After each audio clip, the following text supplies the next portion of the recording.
So, I am a totally self-taught motorcyclist. We will get into a little bit more detail about how that ended up being the case in a little bit later on. But seriously, with absolutely no one to help me learn how to ride motorcycles, how did I go from that to being on motorcycles like the Kawasaki ZH2 here with 200 horsepower? Well, let's jump on and let's find out. It's funny, you guys, because when I say totally self-taught, here in the UK, really? How the hell can you teach yourself how to ride a motorcycle here in the UK? Everything's so stringent. Well, that's what's interesting. Maybe it was just luck or just the way the cards fell, but so here in the UK, when you're 16 years old, as I was at the time, you can do what's known as a CBT. Well, you have to do what's known as a CBT before you can start riding motorcycles. But when you're 16 years old, the only option you have is actually to ride scooters. You can't ride 125cc motorcycles when you're 16. For that, you have to wait until you're 17. Woo! And at 17 years old, you can basically just jump on a 125. Simple as that. You don't have to do anything else. You can just start riding 125s. And that was pretty much what happened with me, where I was 16 years old, I was riding a scooter, my scooter got stolen, I turned 17, and so instead, I got a motorcycle. And I had literally no one to help me. I didn't have any motorcycle buddies. I still don't, to be honest with you.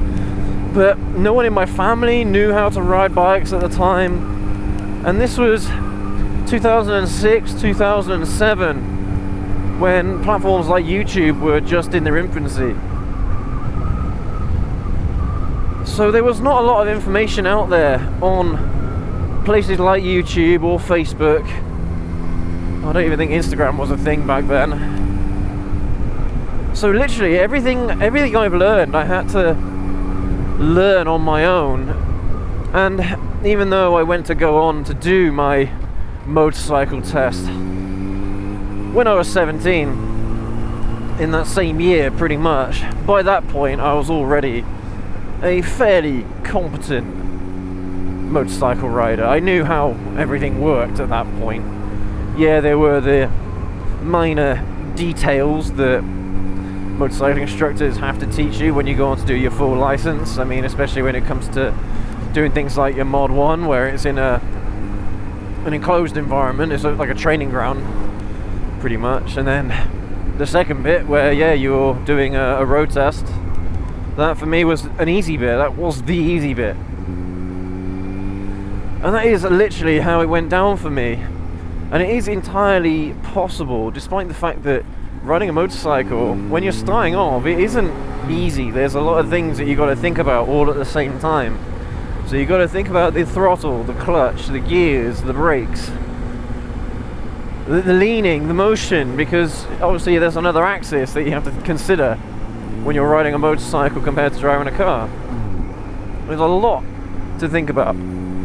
It is difficult, but you can absolutely learn how to ride a motorcycle here in the UK without getting a license.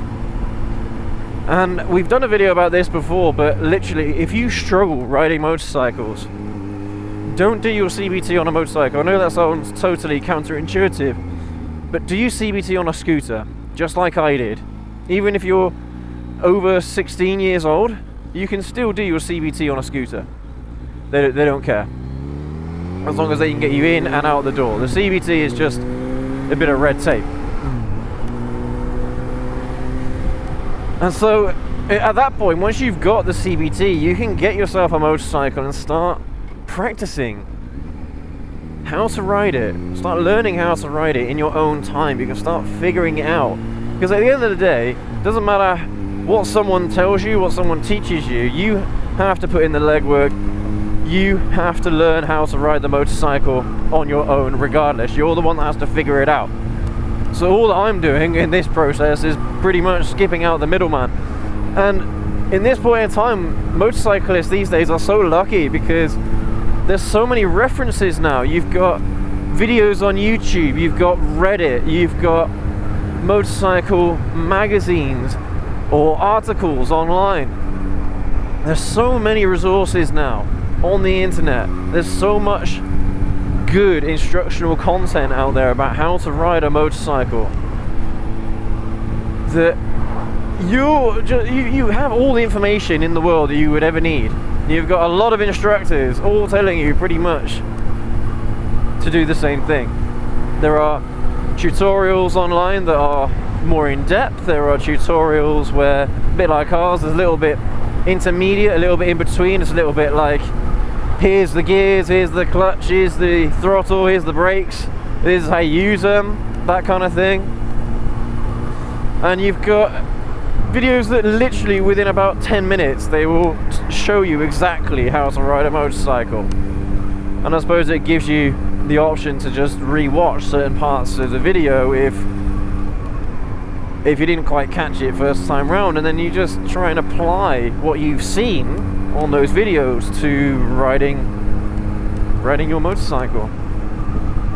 It's as simple as that, guys. And when you think about it in the way that I just described it, that you're the one that's going to have to figure it out anyway, it does kind of make sense. It's like me and the wifey when we were doing a podcast the other day.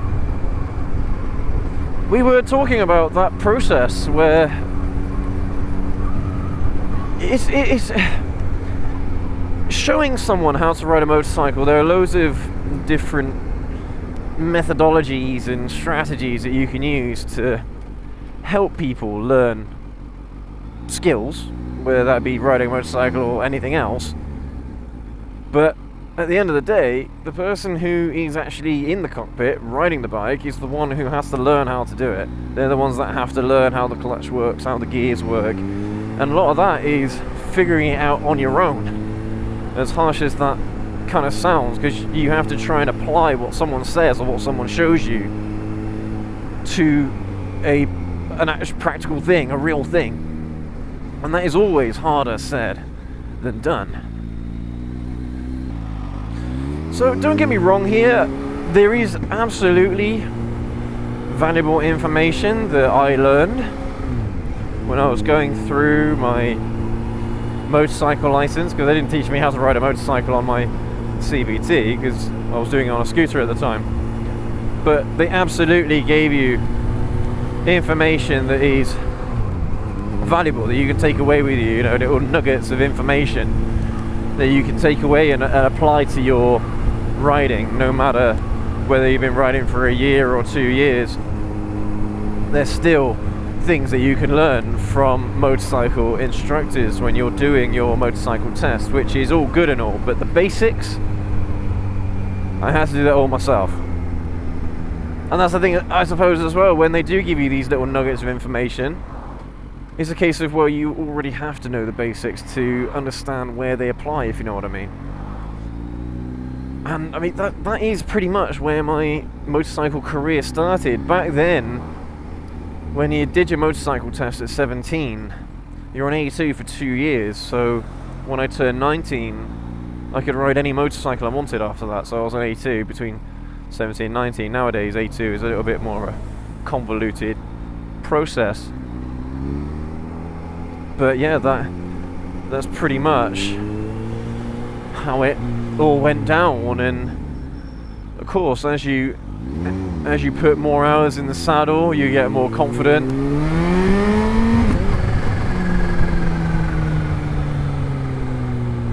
And you start understanding how...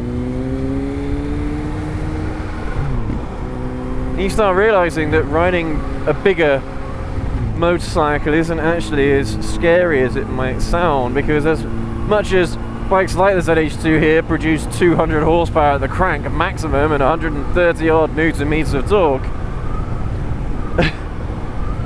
you can still ride this bike normally. When I say normally, you can ride it sensibly. You don't have to drag it around everywhere all the time.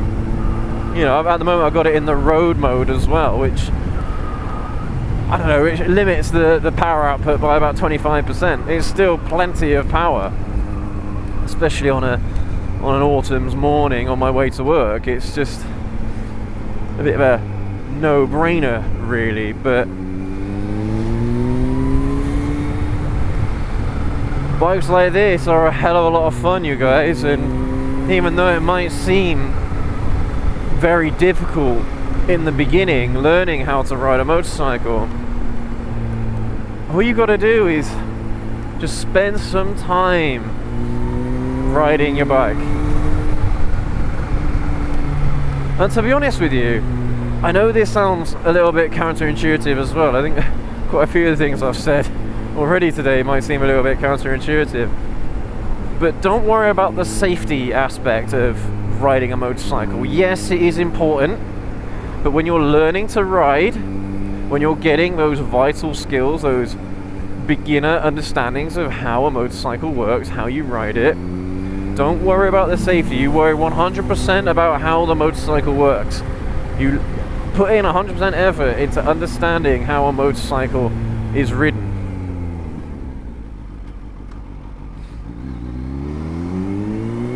Because as much as bikes can be scary to ride, once you've got a few hours in the saddle, you shouldn't worry so much about the fear at that point. So just skip that part, the first part, the part where you're scared and it all seems a bit too much. Just skip that bit, ignore that bit. Go straight to the bit where you're riding the bike with little to no fear. Because at that point, that's where you can start concentrating on a lot of the things that actually matter. Like keeping your eyes on the road. You're not having to look at your clutch lever or your throttle or your brakes, you know, to remember where they are, you know. You can just focus 100% on the riding itself. And that is the important bit. And that's what I want you to try and do right from the get-go. Everyone has got to go through that scary process of riding a motorcycle for the first time on a busy road, on an unrelenting road, and at the same time still try and remember where all the bits and bobs are.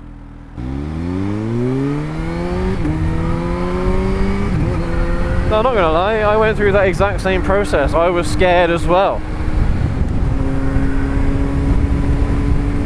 But, you know, I just put 100% into it. I just threw myself at it, at the experience. I kind of just accepted what it was.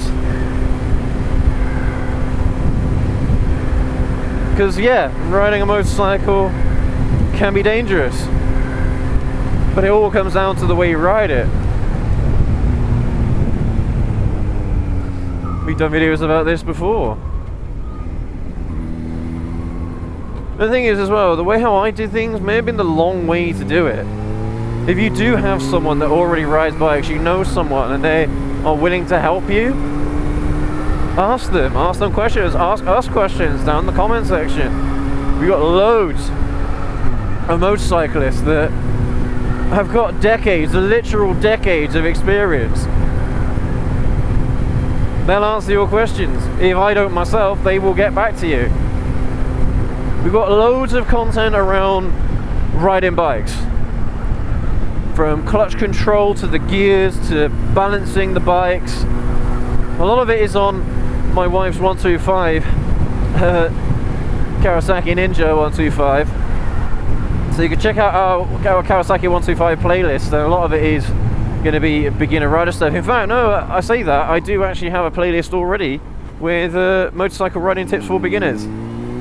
So check out that playlist, it'll give you all the information you ever need.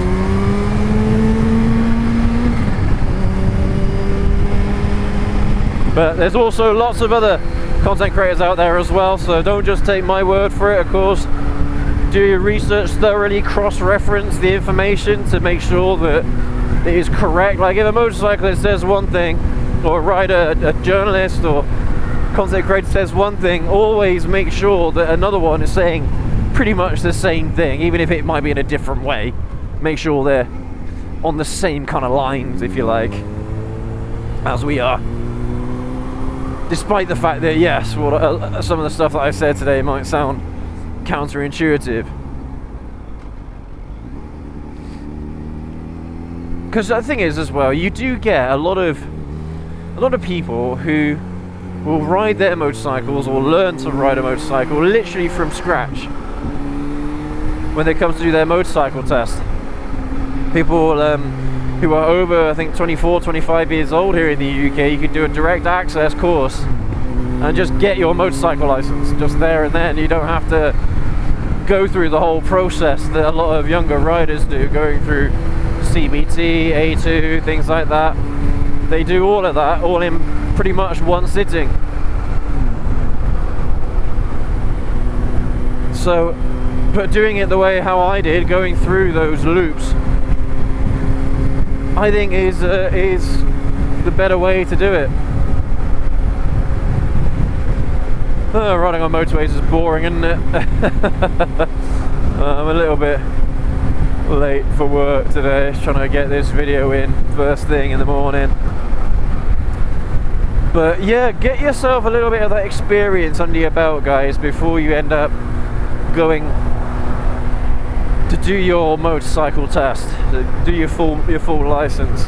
It really helps getting a little bit of experience. So even though, yes, you could absolutely do a direct access, get everything done all in one sitting, I'd actually recommend doing your CBT first, even if you are over 25 years old. Get even just 6 months experience on a motorcycle, just practicing, learning yourself. So do it on a scooter, your CBT, do it on a scooter, buy yourself a motorcycle and practice on a motorcycle in your own time, where you're not pressured, because a lot of CBT instructors are not that great. You know what I mean? They want to get people in and out the door as quickly as possible, so they don't give you all the information that you need. They're not that great at helping new riders learn how to ride motorcycles, unfortunately. So you have to do the legwork yourself, alright? Learn how to ride it yourself. Spend time getting to know the motorcycle in your own time. And that's how you'll get a lot more confident a lot quickly, is by you sitting in the saddle, putting in the hours. That's how it gets easier. That's how you start understanding and learning quickly. And that is all you got to do, guys. That is it. Once you've got a little bit of experience under your belt, then you can go ahead and do your full license. You know, I'm talking from my own personal experiences, but of course, as always, if you led a different path to getting your motorcycle license from the start of your motorcycle career to where you are now, if you did anything differently, of course, let everyone know down in the comment section. I'm sure I'm not the only one in the world who didn't have anyone to help them learn. I'm sure there are a lot of people who did something very similar to me, where they started off on a scooter because they were 16 and went straight to a 125cc motorcycle. Your CBTs expire as well. You only have 2 years to get your motorcycle license, unless you want to retake your CBT. It's a bit stupid, to be honest with you, because once you've got that experience under your belt, I don't think you have to do your CBT again. You'll have way more experience and way more understanding of things than what a CBT instructor is going to tell you, because you've been on the road for 2 years. It's a bit stupid, if you ask me. But hey, that's the process in which we have to kind of get things done in. So a little bit annoying on that front.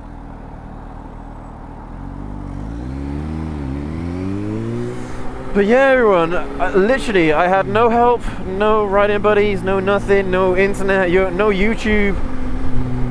At the time, information that I could get was the anatomy of a motorcycle, where the clutch is, where the gears are, how to turn it on, things like that.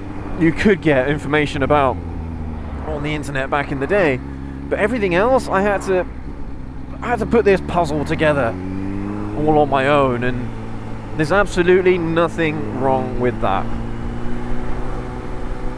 Because look at where I am today. I've been riding for 15, 16, 17 years, if you include my scooter riding days.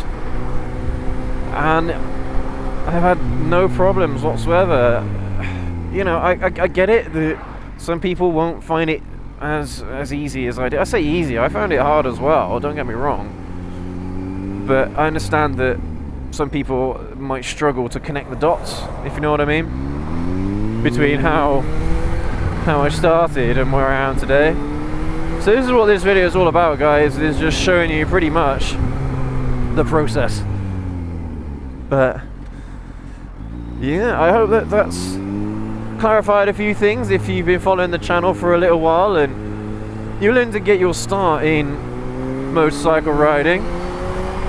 Well, hopefully I've given you a pathway to going from nothing and understanding nothing to riding bikes like this, which are awesome. But yeah, everyone, thank you ever so much for joining us on today's ride. It's been a little bit misty, a little bit rainy, but hopefully it's not been too bad on the camera lenses. But yeah, thanks again, everyone. Take care. As always, go ahead, leave that like, hit that subscribe button, and let me know what you think down in the comment section below. And we will catch you all in the next video. Have a good one.